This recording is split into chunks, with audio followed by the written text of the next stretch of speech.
चरण सिंह सापरा मेरे साथ जुड़े हुए हैं। चरण सिंह सापरा, देखिए तेलंगाना आप जीते हैं और अच्छी खासी जीत है।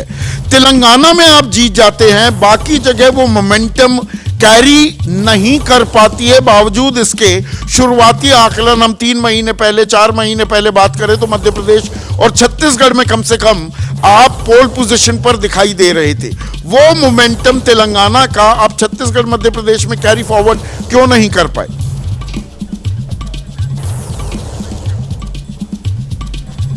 देखिए, इसी तरह से अगर मैं कोई सवाल भारतीय जनता पार्टी के पास रखूं कि अगर 3 राज्यों के अंदर आपने मोमेंटम सेट किया है तो फिर तेलंगाना के अंदर क्यों नहीं मोमेंटम सेट कर पाए? यानी नरेंद्र मोदी जी की जो गारंटी 3 राज्यों में, अगर आप इस तरह से कहते हो कि 3 राज्यों में उनकी गारंटी चली है तो फिर तेलंगाना के अंदर उनकी गारंटी को रिजेक्ट क्यों किया गया है? तो कहने का तात्पर्य यह है संदीप जी कि बहुत सारे कारण होते हैं, कोई 1 या 2 या 3 कारण नहीं होते हैं। ये सभी कारणों का हम विश्लेषण करेंगे।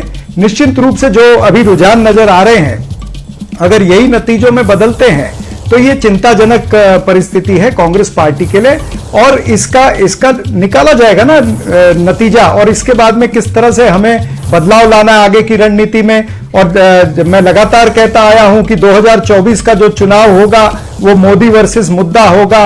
हमारे पास में मुद्दे होंगे और दूसरी तरफ मोदी जी होंगे, तो मुद्दा उसमें महंगाई का भी होगा, बेरोजगारी का होगा, आर्थिक विषमता का होगा, आदिवासी उत्पीड़न, दलित उत्पीड़न, किसानों का उत्पीड़न, ऐसे तमाम सारी चीजें, उसमें ओपीएस भी होगा और उसमें जातिगत जनगणना भी होगी। अब आप कहेंगे कि जातिगत जनगणना तो अभी भी थी, ओपीएस तो अभी भी था, तो उसका प्रभाव नहीं पड़ा।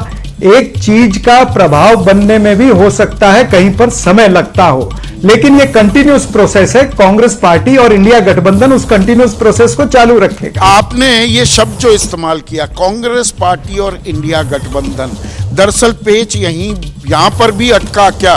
कांग्रेस का दम्भ और गुरूर ज्यादा बढ़ गया। मैं खास मध्य प्रदेश का अगर उदाहरण लूं, मध्य प्रदेश में समाजवादी पार्टी 5 सीटें मांग रही थी आपसे। रात के 1 बजे तक उनके नेताओं को बिठाए रखा कमलनाथ जी ने, और अब जो आंकड़े सामने आ रहे हैं, समाजवादी पार्टी कम से कम 10 सीटों पर कांग्रेस को हरवाती हुई दिखाई दे रही है। तो कांग्रेस का अहम और गुरूर भी, वो दम भी आड़े आया क्या मध्य प्रदेश छत्तीसगढ़ में? नहीं संदीप जी, मैं खुद मध्य प्रदेश में 1 महीना था। मैं हकीकत में आपको बताना चाहूंगा कि समाजवादी पार्टी ऐसी सीटें मांग रही थी जो सीटें हम उन्हें दे नहीं सकते थे, जहां पर हमारे जीतने की संभावना ज्यादा थी। हाँ, कुछ सीटें हम जरूर शेयर करना चाहते थे, लेकिन वो नंबर उनको नहीं पसंद था। अब जिस तरह से आंकड़े नजर आ रहे हैं, 164 भारतीय जनता पार्टी और 64 कांग्रेस पार्टी, तो अगर आप क्या समझते हैं कि समाजवादी पार्टी हमारे साथ आ जाती तो क्या ये गैप हम पूरा क्रॉस करके और जीत जाते? तो कहने का तात्पर्य यह है कि हमें पता था कि वहां पर हम कौन सी सीटें समाजवादी पार्टी को दे सकते हैं, वो हमने ऑफर करी थी, लेकिन उन्हें वो सीटें या उतनी गिनती की सीटें पसंद नहीं थी। तो पेच मात्र इतने में ही अटका था। बाकी कई और कारण हैं जिस वजह से हम मध्य प्रदेश का चुनाव नहीं जीते हैं, जिसका आकलन किया जाएगा। विपक्षी खेमा इंडिया गठबंधन बल्कि क्या राहत की सांस ले रहा होगा कि कांग्रेस वरना घोड़े पर सवार हो जाती है, 3 राज्य जीत जाती। तेलंगाना की अभी बात नहीं कर रहा हूं। और अब कांग्रेस को ज्यादा प्रैक्टिकल, व्यावहारिक होकर गठबंधन धर्म की बात करनी होगी। 3 के बाद कह रहे थे ना आप, इंतजार कीजिए 3 तारीख का, उसके बाद इंडिया गठबंधन की बात करेंगे। तो बात का सिलसिला अब शुरू करने का भी वक्त आ गया है ना चरण सिंह सापरा? निश्चित रूप से बातों का सिलसिला पहले भी शुरू था, बातों का सिलसिला आज भी शुरू है और आगे भी शुरू रहेगा।